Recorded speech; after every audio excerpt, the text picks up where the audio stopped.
Mesdames et messieurs, bonsoir au sommaire de ce 19h. Manque de réactifs, pas de matériel médical, coupure intempestive d'électricité. Bref, la coalition contre la vie chère section Yatanga montre au créneau pour dénoncer ce qu'elle qualifie de pire crise au centre hospitalier universitaire régional de Wayugia. Face à la presse ce mardi, la CCVC Yatanga se dit soucieuse de la santé des populations de la cité de Nabakango et interpelle ainsi les autorités compétentes. Images et commentaires dans ce journal. Ils ont arrêté la chasse le temps d'une journée pour donner un peu de leur liquide précieux afin de sauver des vies. La Confédération des oiseaux ou chasseurs traditionnels voit le secours du Centre régional de transfusion sanguine de Bobo-Dioulasso. Elle lance ainsi une opération de don de sang. Ambition affichée, collecter une centaine de poches. Constat dans un instant. Mesdames et messieurs, bonsoir. Bienvenue au 19h de la télévision du Burkina. Boulsa, ville hôte de la célébration de la journée mondiale de lutte contre le sida au Burkina Faso. L'information a été portée au gouverneur de la région du Centre-Nord par le secrétaire permanent du Conseil national de lutte contre le sida et les IST. Le docteur Smaïla Ouedraogo est venu solliciter l'accompagnement des autorités régionales pour la réussite de l'événement. Une journée mondiale de lutte contre le sida qui accorde cette année une place de choix aux personnes déplacées internes. Martin Ouedraogo, Jacques Ouedraogo. Le coordonnateur national du secrétariat permanent du Conseil national de lutte contre le sida chez le gouverneur du Centre-Nord, Smaïla Ouedraogo, dit venir s'entretenir avec le premier responsable de la région dans le cadre des préparatifs de la célébration de la journée mondiale de lutte contre le sida à Boulsa. Nous venons rencontrer le gouverneur pour lui exposer ce que nous comptons faire, afin que, à son niveau, il essaye également de prendre les dispositions et aussi donner certaines orientations à son équipe pour qu'il puisse conduire l'activité. La région du Centre-Nord fait face à une situation sécuritaire difficile, occasionnant de nombreux déplacés internes. Et le SPCNLS entend alors mener des activités particulières à l'endroit de ces personnes vulnérables. Nous allons mettre en place des actions spécifiques en direction de ces populations déplacées, aussi bien ici que dans les autres parties du pays où il y a des populations déplacées. Nous allons, à travers les différents régions qui ont de l'expérience dans la lutte contre le VIH-Sida, essayer de voir comment est-ce que nous pouvons intensifier les actions de prévention, intensifier les actions de recherche de perdus de vue, parce que celui qui se déplace dans l'urgence ne prend pas le soin d'emporter son médicament. Le gouverneur de la région du Centre-Nord s'est dit satisfait de cette visite. Il promet d'accompagner le SPCNLS pour le bon déroulement des préparatifs de la célébration de cette journée mondiale de lutte contre le sida le 1er décembre prochain à Boulsa. Le centre hospitalier universitaire régional de Wayugia vit une crise sans précédent. C'est ce qu'annonce la coalition contre la vie chère section Yatenga. Soucieuse de la santé des populations, les membres de la CCVC Yatenga étaient face aux hommes des médias hier mardi pour, disent-ils, dépeindre la situation qui prévaut dans ce centre de santé, non sans interpeller l'autorité compétente. Le compte-rendu de Issoufou Kaboré et Moussaki. Il n'y a pas d'aiguille. Un malade qui vient comme ça avec une rage, une douleur dentaire là, si ce n'est pas lui donner une ordonnance, il va se débrouiller. Voilà ainsi le vécu de Isaka Ouattara au service dentaire du centre hospitalier universitaire régional de Wayugia. Un centre qui reste confronté à d'énormes difficultés selon les responsables de la CCVC, Coalition contre la vie chère, section Yatenga. Le centre hospitalier universitaire CHUR de Wayugia n'a pas meilleur sort. En effet, l'hôpital de Wayugia, inauguré en 2012 et érigé en CHUR en 2017, vit une crise sans précédent depuis cette ouverture. Les problèmes du CHUR sont multiples. Sans être exhaustifs, nous pouvons citer les coupures fréquentes d'eau et d'électricité, des installations électriques défectueuses causant des courts-circuits à répétition et endommageant les appareils, les ruptures fréquentes en réactifs et autres consommables, notamment les colorants, les films, intrants, etc., de sorte que les services de laboratoire et d'imagerie médicale fonctionnent à minima. Cheikh Abdul Draman Ouedraogo et ses camarades expliquent les raisons de ce dysfonctionnement.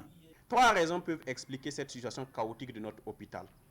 La mauvaise gestion des marchés publics, la gestion chaotique de l'hôpital par les différentes directions et l'insouciance du gouvernement face aux problèmes de santé. Ce point de presse donne le top départ d'une série d'activités pour interpeller le gouvernement à se pencher sur la situation du CHR de Waiguia. Pour les responsables de la CCVC section Yatenga, pas de développement véritable, sans des hommes et des femmes bien portants. Cap à présent dans la région de la Boucle du Moun où les agriculteurs s'informent sur la plateforme Agri-Vousse. C'est un mécanisme ad hoc de distribution des intrants et équipements agricoles subventionnés par l'État. Le contenu de la plateforme, les modalités pratiques de sa mise en œuvre, voilà ce qui a été présenté à la soixantaine de participants. On en sait davantage avec Yves Ramba et Karim Moudirago. Décideurs politiques et acteurs de l'agriculture de la Boucle du Mouhoun s'informent sur le contenu du mécanisme ad hoc de distribution des intrants et matériels agricoles après Agri-Vousse, ainsi que les modalités pratiques de sa mise en œuvre. Et c'est à travers des exposés suivis d'échanges avec la soixantaine de participants. Une liste des ménages bénéficiaires qui est déjà connue. Pour que le ménage ait accès aux intrants subventionnés, un message lui est envoyé de la part du ministère. Et à partir de ce message, il fait son paiement par voie électronique à travers Orange Money. Et après paiement, alors il se présente au niveau du distributeur qui aussi, avec une plateforme électronique, valide l'opération d'enlèvement, l'information de chacun des bénéficiaires qui va recevoir le SMS, l'assistance à ces bénéficiaires pour la procédure de paiement et d'enlèvement. C'est à ce niveau que nous percevons des contraintes sérieuses, alors pour lesquelles il est attendu de chacun des acteurs un engagement conséquent pour que nous puissions réussir l'activité. L'engagement des participants est donc attendu. À l'issue de cet atelier, ils seront des relais auprès des producteurs pour la réussite de la mise en œuvre de ce nouveau mécanisme. Si vous recevez le message et que vous avez des enfants à l'école qui sont scolarisés, il peut vous lire le message pour vous dire le contenu de ce message-là. N'effacez pas les messages. Il faut faire attention à cette période-ci parce qu'il y a la distribution de l'engrais et que vous pouvez être bénéficiaire des intrants ou bien du matériel d'équipement agricole. Pour cette campagne agricole 2020-2021, plus de 54 000 producteurs sont bénéficiaires de ces intrants, équipements agricoles et animaux de trait subventionnés par le gouvernement dans la région de la Boucle du Mouhoun.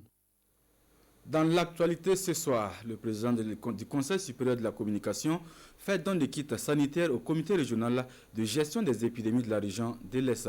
Composé de kits complets de lave-mains, de savon et de gel hydroalcoolique, ce matériel a été remis hier mardi. Pour Mathias Tankwano, par ailleurs fils de la région, ce geste vient en accompagnement aux efforts du comité régional dans le respect des mesures barrières contre le coronavirus. Désiré Libodo, Ibrahim Sanou. Le président du Conseil supérieur de la communication, Mathias Tankwano, remet au président du comité régional de gestion des épidémies de l'Est un important lot de matériel composé entre autres de kits complets de lavage des mains, de savon et de gel hydroalcoolique. Il répond ici à l'appel à la solidarité du président du Faso dans la lutte contre la pandémie à coronavirus. Cette contribution, c'est pour donc apporter non seulement un soutien moral aux autorités régionales, mais aussi un soutien matériel que vous voyez, pour dire que si nous n'avions pas eu cette occasion aussi d'aller à l'école, nous ne serons pas là où nous sommes aujourd'hui. C'est donc de notre devoir d'accompagner l'État et les collectivités déconcentrées dans leur travail de tous les jours en ce moment très difficile pour notre région. Après la reprise des cours dans ce contexte de Covid-19, les différents établissements avaient plus que besoin d'un appui de ce genre. Le geste vient donc à point nommé. Vous savez qu'il y a des moments qu'on vous donne quelque chose et ça tombe comme si c'était comme si on vous sauvait de beaucoup de choses. Et ce don est venu comme si on nous avait sauvé d'une situation catastrophique, telle que l'accompagnement. Aujourd'hui, on va accompagner nos enfants aux examens, vraiment en toute conscience et en toute responsabilité. Vraiment, je remercie encore le donateur. Pour le donateur, qui est un fils de la région, la valeur du don, ce n'est pas ce qui importe. Il lance ainsi un appel à toutes les bonnes volontés à suivre son exemple. C'est un geste qui est fortement attendu en cette période où le besoin de sang est plus criard. La Confédération des doseurs ou chasseurs traditionnels de l'Ouest fait don de sang au centre régional de transfusion sanguine de Bobo-Dioulasso. Plus d'une centaine de poches de sang sont attendues au cours de cette opération de collecte. Kassoum Milogo, Karim Sissé. D'ordinaire, la plupart de ces doseurs sauvent des vies à travers des plantes. Mais aujourd'hui, c'est leur sang qu'ils ont décidé de donner pour la même cause. Pour cette action initiée par la Confédération des chasseurs doseurs de l'Ouest, ce sont une centaine de poches de sang qui sont attendues. C'est sauver des vies. On a ce souci. Tant que chasseur, il faut sauver des vies. Il faut donner la vie par son sang. Pour la sécurité, avec tous les accidents, les incidents qui se passent, si on n'a pas de sang pour nos voyants combattants, ce n'est pas bon. Donc c'est pour cela que la fédération a décidé de faire ce geste de sang qui est vraiment utile. Cette initiative de la Confédération des chasseurs doseurs de l'Ouest est bien accueillie par les agents du centre de transfusion sanguine de Bobo-Dioulasso. Elle permettra de leur venir en aide, surtout en ces temps de pandémie à coronavirus où les donneurs de sang se font rares. Nous, on est très contents. S'ils peuvent même faire ça tous les 3 mois, ça va nous arranger. Voilà. Mais on a remarqué qu'ils donnent une seule fois dans l'année.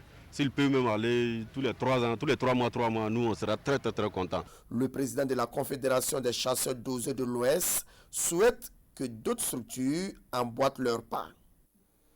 On s'arrête là donc pour cette édition du 19h sur la télévision du Burkina. Merci de l'avoir suivi. L'information revient à 20h avec Ruth Bini Ouattara. Bonne suite de programme.